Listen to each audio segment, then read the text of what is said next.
Hello guys, welcome to my channel. আজকে আমরা জানবো এমন একটি মুভি যার নাম হয়তোবা আমরা সবাই কম বেশি জানি। তো আজ আমি এক্সপ্লেন করব হলিউডের ডার্ক ফ্যান্টাসি চলচ্চিত্র ওয়াল্ট ডিজনি পিকচার্স, যেটা কিনা স্লিপিং বিউটির রূপকথা থেকে নেওয়া হয়েছে। মুভির নাম হলো ম্যালিফিসেন্ট, যার প্রধান চরিত্রে অভিনয় করেছে অ্যাঞ্জেলিনা জোলি। তো গল্পের শুরুতে দেখানো হয় পাশাপাশি দুইটি রাজ্যকে, যাদের মধ্যে সবসময় শত্রুতা লেগেই থাকতো। একটি ছিল মানুষদের রাজ্য, যেখানে রাজা অনেক লোভী ছিল, যিনি মানুষদের অত্যাচার করত। আর অন্যদিকে ছিল একটি জাদুর রাজ্য, যার নাম ছিল মোর্স, যেখানে সব জাদুকরী প্রাণীরা বসবাস করত। তারা সবাই খুব সুখে শান্তিতে একসাথে থাকতো। সেই রাজ্যেই একটি ছোট মেয়ে থাকতো। সে দেখতে অনেক সুন্দরী, আর তার দুটি পাখির মতো ডানা ছিল। আসলে সে ছিল একজন পরী। ওর নাম ছিল মেলিফিসেন্ট। মেলিফিসেন্ট ছিল খুব দয়ালু এবং সবাইকে সাহায্য করত। মোর্স রাজ্য সবাই খুব মিলেমিশে থাকতো। একদিন একটি ছোট্ট ছেলে পরীদের রাজ্যে ঢুকে পড়ে। ছেলেটি নদী থেকে একটি মুক্তা চুরি করেছিল। মেলিফিসেন্ট খবর পেয়ে ছেলেটির কাছে যায়। ছেলেটি খুব ভয় পাচ্ছিল, কিন্তু মেলিফিসেন্ট তাকে কিছু বলে না। ছেলেটির নাম ছিল স্টিফেন। মেলিফিসেন্ট জানতে পারে তার মতো ছেলেটিরও বাবা মা নেই। ছেলেটি যখন চলে যাচ্ছিল, তখন মেলিফিসেন্ট তার সাথে হাত মেলায় এবং ছেলেটির হাতে থাকা লোহার আংটিটি তার হাত পুড়িয়ে দেয়। তখন ছেলেটি তার হাতের আংটিটি খুলে ছুঁড়ে ফেলে দেয়। এভাবে মেলিফিসেন্ট আর স্টিফেনের মধ্যে বন্ধুত্ব হয়। দিন যেতে থাকে, মেলিফিসেন্ট আর স্টিফেন বড় হতে থাকে। তাদের বন্ধুত্ব ভালোবাসায় পরিণত হয়, কিন্তু মেলিফিসেন্ট জানতো না যে এই ভালোবাসা একদিন তার জীবনের কাল হয়ে দাঁড়াবে। আস্তে আস্তে স্টিফেন মানুষের রাজ্যে থাকা শুরু করে, আর মেলিফিসেন্ট মোর্স এর রক্ষা করতে থাকে।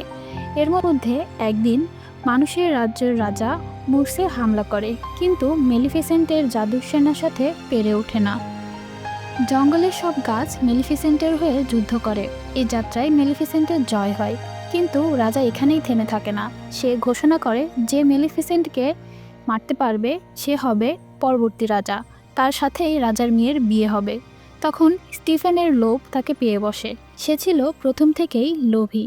সে তখন মেলিফিসেন্টের কাছে যায়। যেহেতু মেলিফিসেন্ট স্টিফেনকে ভালোবাসতো, তাই এতদিন পর স্টিফেনকে দেখে তার পুরনো ভালোবাসার কথা মনে পড়ে যায়। তারা একসাথে সময় কাটায়। স্টিফেন তখন কৌশল করে মেলিফিসেন্টকে ঘুম পাড়িয়ে তার পাখা কেটে নিয়ে যায় এবং রাজাকে উপহার দেয়। মেলিফিসেন্ট ঘুম থেকে উঠে নিজের এমন অবস্থা দেখে অনেক কষ্ট পায়। সে কান্না করতে থাকে এবং চিৎকার করতে থাকে। মেলিফিসেন্ট ভবঘুরের মতো একা একা জঙ্গলে ঘুরতে থাকে। মেলিফিসেন্ট জ্বলতে থাকে প্রতিশোধের আগুনে। এরপর একদিন একটি কাককে মেলিফিসেন্ট বাঁচিয়ে নেয় এবং তার নাম দেয় ডায়াভল। সেই কাক হয় তার পথসঙ্গী এবং সে তার হয়ে নজরদারি করত। মেলিফিসেন্ট তাকে ইচ্ছামতো যে কোনো প্রাণীর রূপ দিতে পারত। স্টিফেন রাজা হয়, আর অন্যদিকে মেলিফিসেন্ট পরিণত হয় কালো মোর্সের রানী। সে তার কষ্ট আর প্রতিশোধের অন্ধকারে পুরো মোর্স রাজ্যকে মুড়িয়ে নেয়। কিছু সময় কেটে যায়। রাজার একটি মেয়ে সন্তান হয়। এরপর মেলিফিসেন্ট জানতে পারে রাজার একটি মেয়ে সন্তান হয়েছে এবং এই উপলক্ষে বড় অনুষ্ঠানের আয়োজন করা হয়। সেখানে সবাইকে আমন্ত্রণ করা হলেও মেলিফিসেন্টকে আমন্ত্রণ করা হয় না। মেলিফিসেন্ট তখন সেই মেয়েকে দেখতে যায় এবং সে রাজার মেয়ে, যার নাম কিনা দেওয়া হয়েছিল অরোরা, তাকে অভিশাপ দেয় যে এই মেয়ে তার 16তম জন্মদিনে একটি সুতাকাটার চাকায় আঙ্গুল কেটে সে মরণ ঘুমে ঘুমিয়ে পড়বে। সেখান থেকে সে কখনো উঠবে না। রাজা তখন মেলিফিসেন্টের কাছে ক্ষমা চায় এবং অনেক অনুরোধ করে এই অভিশাপ তুলে নেওয়ার জন্য। তখন মেলিফিসেন্ট বলে শুধুমাত্র সত্যিকারের ভালোবাসার চুমুক তাকে জাগিয়ে তুলতে পারবে এই মরণ ঘুম থেকে। রাজা ভয় পেয়ে সব সুতা কাটার চাকাগুলো পুড়িয়ে দেয় এবং গোপনে 3 পরীর কাছে অরোরাকে পাঠিয়ে দেয় 16 বছর পূর্ণ হওয়া পর্যন্ত। কিন্তু মেলিফিসেন্ট তো সেখানেও পৌঁছে যায় এবং অরোরার প্রতি নজর রাখতে শুরু করে। প্রথমে সে অরোরাকে পছন্দ করত না, তাই তার নাম দেয় বৃষ্টি, অর্থাৎ জন্তু বা জানোয়ারের মতো। কিন্তু ধীরে ধীরে সে অরোরার যত্ন নেওয়া শুরু করে। আসলে অরোরা এতটাই মায়াবী ছিল যে তাকে কেউ ঘৃণা করতে পারতই না। মেলিফিসেন্ট অনেক রুড হয়ে থাকলেও অরোরাকে সবসময় বিপদ থেকে রক্ষা করত। এতে তার কাক অর্থাৎ ডায়াভল অনেক অবাক হয়ে যায়। অরোরা আস্তে আস্তে বড় হতে থাকে। অরোরা অনেক সুন্দরী হয়। একদিন কিছু লোক অরোরাকে হামলা করলে মেলিফিসেন্ট তাকে বাঁচিয়ে নেয় এবং নিজের সাথে জঙ্গলে নিয়ে আসে। অরোরা জেগে উঠে নিজেকে জাদুর রাজ্যে দেখে অনেক খুশি হয়ে যায় এবং মেলিফিসেন্টকে গডমাদার বলে ডাকে। মেলিফিসেন্ট তখন একটু ইমোশনাল হয়ে যায়। অরোরা বলে, আমি সবসময় ফিল করতাম আপনি আমার আশেপাশে আছেন আর ছোটবেলা থেকে আমার খেয়াল রেখেছেন আমার ছায়ার মতো। অরোরার এমন দয়ালু স্বভাব দেখে মেলিফিসেন্ট তার প্রতি আস্তে আস্তে দুর্বল হতে থাকে। অন্যদিকে রাজা স্টিফেন পাগল প্রায় হয়ে যায়। তার রাজ্য নিয়ে কোনো মাথা ব্যথাই নেই। এমনকি রানী মারা যায়, তাতেও তার কোনো পরিবর্তন লক্ষ্য করা যায় না। অরোরাকে দেখানো হয় সে মোর্সের জঙ্গলে সব প্রাণীদের সাথে খেলাধুলো, হাসি খুশি মজা করতে থাকে। মেলিফিসেন্ট তখন মনে করতে থাকে অরোরা 16তম জন্মদিন আসতে চলেছে এবং সে তার দেওয়া অভিশাপের জন্য আফসোস করতে থাকে। কারণ মেলিফিসেন্ট এখন অরোরাকে আর ঘৃণা করে না। মেলিফিসেন্ট চেষ্টা করে তার অভিশাপ উঠিয়ে নেওয়ার, কিন্তু ব্যর্থ হয়। মেলিফিসেন্ট তখন চিন্তায় পড়ে যায়। এরপর একদিন জঙ্গলে অরোরার দেখা হয় ফিলিপ নামে এক রাজপুত্রের সাথে।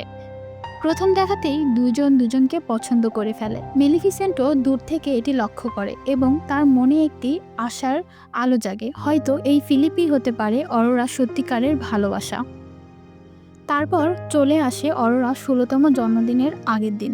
তখন অরোরা তিন পরীর কাছে জানতে পারে তার বাবা আছে আর সে এই রাজ্যের রাজকুমারী, আর মেলিফিসেন্ট হলো সে যে তাকে অভিশাপ দিয়েছে, যার কারণে সে এতদিন তার পরিবার থেকে দূরে ছিল।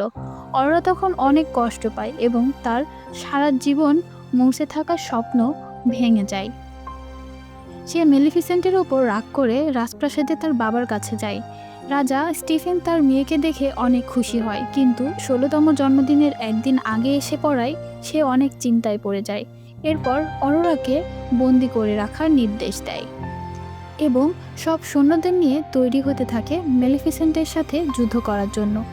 কারণ সে জানতো 16তম জন্মদিনে মেলিফিসেন্ট নিশ্চয়ই আসবে তার অভিশাপ সত্যি করতে। সব সৈন্যকে রাজা লোহার অস্ত্র বানাতে বলে দেয়। এর মধ্যেই অরোরা বন্দি থেকে পালিয়ে যায় এবং হঠাৎ একটি সুতা কাটার মেশিনে আঙ্গুল কেটে সে চিরনিদ্রায় চলে যায়। মেলিফিসেন্টের অভিশাপ ফলে যায়। অন্যদিকে মেলিফিসেন্টও খবর পেয়ে যায় এবং রাজকুমার ফিলিপকে নিয়ে রাজপ্রাসাদের দিকে আসতে থাকে।